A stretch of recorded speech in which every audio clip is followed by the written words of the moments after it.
Welcome to Alien Shadow, if you love epic sci-fi stories where humanity shines. You're in the right place. Don't forget to like, comment, and subscribe.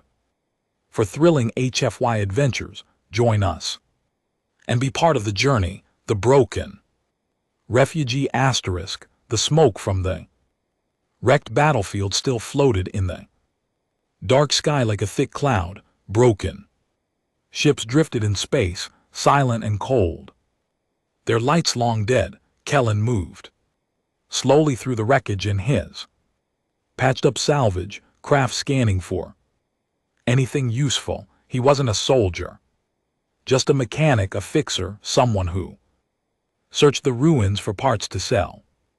But something felt different today as he drifted past a torn medical pod. His scanner beeped faintly. At first he thought it was just a malfunction. Then it beeped again, a soft pulsing sound. Too steady to be random. Kellen leaned closer and wiped away the soot-covered glass. Inside he saw her. She was unconscious, her skin a soft shimmer of blue and silver, her face peaceful but bruised, but her legs were gone. Below the knees, wrapped in burned, blood-stained cloth. Kellen's breath caught. She wasn't human, but she wasn't a threat either. He opened the hatch, carefully lifted her, and felt how light she was. His ship wasn't a hospital, but he did what he could. He cleaned her wounds, stabilized her vitals, and used a blanket to keep her warm. Hours passed, then she stirred, her eyes opened slowly, sharp, gold-colored. Scared, she looked at her legs, then at him, and whispered in a hoarse voice, "What do you want in return?" Kellen blinked, not sure what she meant. "I found you," he said softly. "I just wanted to help." She shook her head as if that didn't make sense. "I'll trade anything," she said, her voice shaking. "I can offer my body. Just give me legs. I'll serve you, please." The words hit him like a punch to the chest. He stood still for a moment, then slowly sat beside her. "You don't need to offer anything," he said, his voice quiet but firm. "You're not for sale." She looked at him with confusion, like she didn't understand the words, but he didn't explain again. Instead, he gave her water, tucked the blanket tighter, and returned to his workbench. Later that night, as she drifted into uneasy sleep, Kellen stared at the old prosthetic units in the corner of his ship. Most were too large, built for soldiers or workers, but maybe, just maybe, he could make something work. The next day she watched him from the bed, eyes following every move. She didn't speak again, just watched. Kellen didn't ask her name, didn't push her to explain anything. He just worked, welding and adjusting the connectors, designing new neural links, modifying the leg braces to fit a smaller, lighter frame. At one point, she whispered, "LRA." He turned confused. "My name," she said. "LRA." He nodded and finally smiled. "Kellen," he replied. She didn't smile back, not yet. Her face stayed guarded, always waiting for the catch. But it never came. 3 days later, he rolled over the modified legs to her bedside. "These are yours," he said. "They're not perfect, but they'll work." Laura stared at them in silence, then looked up at him. "Do I owe you now?" she asked, voice almost broken. "No," he said. "You don't owe me anything." Tears welled in her eyes, but she turned her face away before they fell. She reached for the prosthetics, hands trembling, and said quietly, "I'll still do it if you want." Kellen stepped forward and gently took the legs from her. He placed them on the floor and sat beside her, meeting her eyes. He said, "I didn't fix your legs to buy your body." She froze. "I did it because someone should have helped you before it came to this.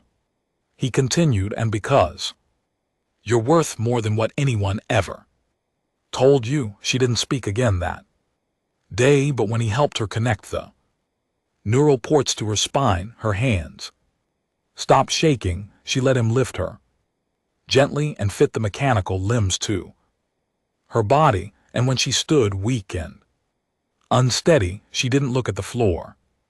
She looked straight at him. Kellen held out his hand, and this time she took it without hesitation. They didn't speak for a while. The stars outside the ship drifted slowly past the window, silent and endless. Inside the small cabin, something unspoken began to shift, not as payment, not as pity, just as two broken lives slowly finding shape again. Together, her silent bargain. Laura sat on the metal floor of the ship, legs stretched out in front of her. The new limbs gleamed under the soft lights, a mixture of human parts and alien tech Kellen had found over the years. They were heavier than she expected, colder too, but they worked. Her toes moved when she thought. Her knees bent slowly with effort. Still, it didn't feel like walking. It felt like pretending. Kellen watched from the doorway, tools still in his hands. You're doing better than most on day 2, he said. She didn't answer. Her eyes stayed on the floor, face calm but distant. He didn't push her. Kellen knew what silence meant. It wasn't peace. It was armor, the kind someone wears after too many promises had been broken. When she tried to walk again, she stumbled. He moved to catch her, but she waved him off. I can do it, she said sharply. He stepped back, nodding. The next fall hit harder, metal clashing on metal as she hit the ground. Kellen moved fast this time, catching her under the arms, lifting her back to her feet. You don't have to prove anything, he said gently. Laura pulled away, her voice low. I do. You gave me legs. I have to be useful. Now he blinked, surprised. Is that how you see it? He asked. She looked away, saying nothing. Later that night, the ship drifted near a small outpost station. Kellen needed fuel parts, maybe some food that wasn't packed in powder. He told Laura to stay inside just in case, but she followed him anyway, walking slow, legs clicking faintly. Inside the station, people stared. Some gave curious looks, others kept their heads down. Then a trader stepped forward, gray beard, cybernetic eye, and a smile too wide. Well, the man said, eyeing LRA. Didn't think I'd see one of her kind again. La Froze. Trader turned to Kellen. She yours? He asked casually. I'll pay you top credits, exotic like Herver rare. Kellen didn't speak. The man reached for a credit chip, still grinning. Laura lowered her head, silent. She had seen this before, heard deals like this in the dark corners of ships, but this time something different happened. Kellen stepped between them, eyes cold, voice steady. She's not for sale, he said. The trader laughed. Come on, no need to pretend, just name a price. Kellen grabbed him by the collar and slammed him against the metal wall. She's free, he growled.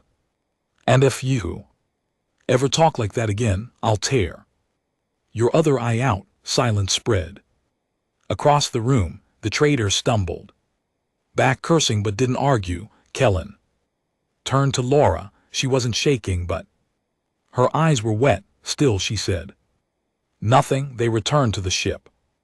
Quiet. Kellen placed the supplies on the table and sat on the floor, back against the wall. LRA stood near the door, unmoving. Then, without warning, she spoke. You scared him. Kellen looked up. He deserved it, he replied. She shook her head. No, I mean you scared me too, but in a different way. He Waited, I don't understand, she said.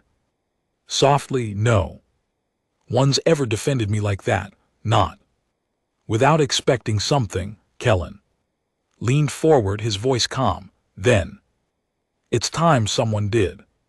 Laura walked to the table, picked up the control module for her legs and looked at it. This, she whispered, is freedom, isn't it? He nodded. She handed it back to him. Then, keep it safe for me. I don't trust myself with it yet. He didn't argue. He simply placed it in a box and locked it away, not as her master but as her friend. That night she sat beside him by the main viewport, watching the stars slide past. No chains, no deals, no promises spoken aloud, just quiet breathing, shared space, and the feeling of something beginning. Sparks and shadows, asterisk. Kellen's ship hovered near the edge of a dying star belt where shattered rocks drifted like forgotten memories inside. The hum of the engine mixed with soft music playing from a dusty speaker. Laura stood barefoot on the cold metal floor, her new legs adjusting with every step. Her balance was better now, her movement smoother, but her mind still fought itself. She practiced walking across the cargo bay, arms stretched slightly, trying to find rhythm. Every time she stumbled, frustration tightened in her chest. Kellen stood nearby, holding a welding torch, pretending to work, but watching her out of the corner of his eye. You're improving, he said gently. Laura didn't answer, her jaw tight. She had learned silence was safer than hope. But something about this ship, this human, made silence feel heavy instead of protective. Later she found him repairing an old fusion cell in the engine room. She leaned against the wall, arms crossed.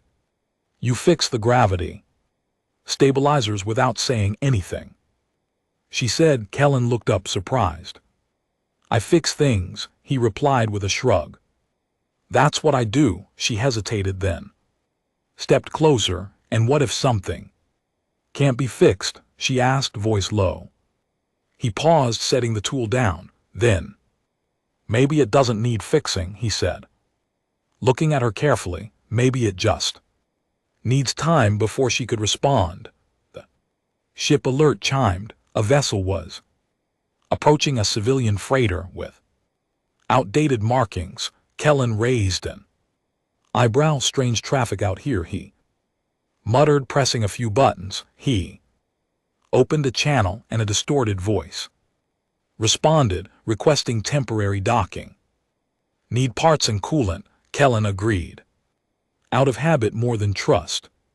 The freighter docked an hour later, its airlock hissing as a group of traders stepped onto the ship. One of them, a tall man with oily skin and bright red eyes, spotted LRA immediately. Well, now, he said, smirking, didn't expect to see one of your kind. Laura froze.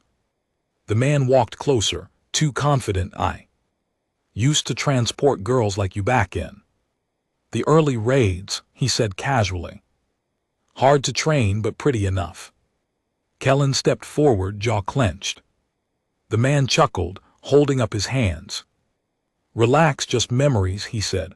I'm trader now, clean work. But Laura had already backed into the corner, eyes wide, legs trembling, not from malfunction but memory. Kellen moved between them without a word. Get your parts and leave, he said firmly. Man nodded slowly, smiling. Of course, he said, didn't mean to upset your property. Before the man could take another breath, Kellen punched him hard in the jaw. The trader crashed into the wall, groaning. You'll leave now, Kellen growled, or I'll eject your ship with you still inside. The other traders grabbed the man and pulled him back toward the airlock. They didn't argue. The ship shook slightly as the freighter undocked and drifted away. Laura still stood in the corner. Breathing hard, Kellen walked to her. Slowly, "You're safe now," he said. "He won't come back." She didn't respond. But her eyes were locked on his. No one had ever fought for her like that, not without a price, not without a contract. Or a trade, just protection. Later, Kellen brought out a small box and handed it to her. She opened it, carefully finding the control module. For her legs inside. "I thought you were keeping it safe," she whispered. "I was," he said, "but it belongs to you." She looked at it for a long time, then closed the box again and set it beside her. "I'm not ready yet," she said. Quietly, Kellen nodded. "No rush," he replied. That evening they shared a meal on the floor of the cargo bay. Laura sat cross-legged, metal feet tucked neatly beneath her. Kellen talked about a moon where flowers glowed under starlight, and she listened, her expression softening for the first time. She laughed just once, but it echoed sweetly in the room. He didn't stare, didn't comment. He just smiled to himself and kept talking, and that was enough. Dance of her own. The stars outside spun slowly as Kellen's ship floated near a calm asteroid field. Inside, the lights were dim, warm, casting soft gold over the walls. Laura stood in the center of the cargo bay, her bare mechanical feet planted steady on the metal floor. She wore a loose robe Kellen had modified for her, stitched with care, not speed. In one hand she held a small music chip, her other hand hovering near the speaker. She looked back once to see if he was watching, then pressed play. A slow melody drifted through the ship, soft and strange, something from her home world. Kellen leaned quietly against the far wall, arms crossed, saying nothing.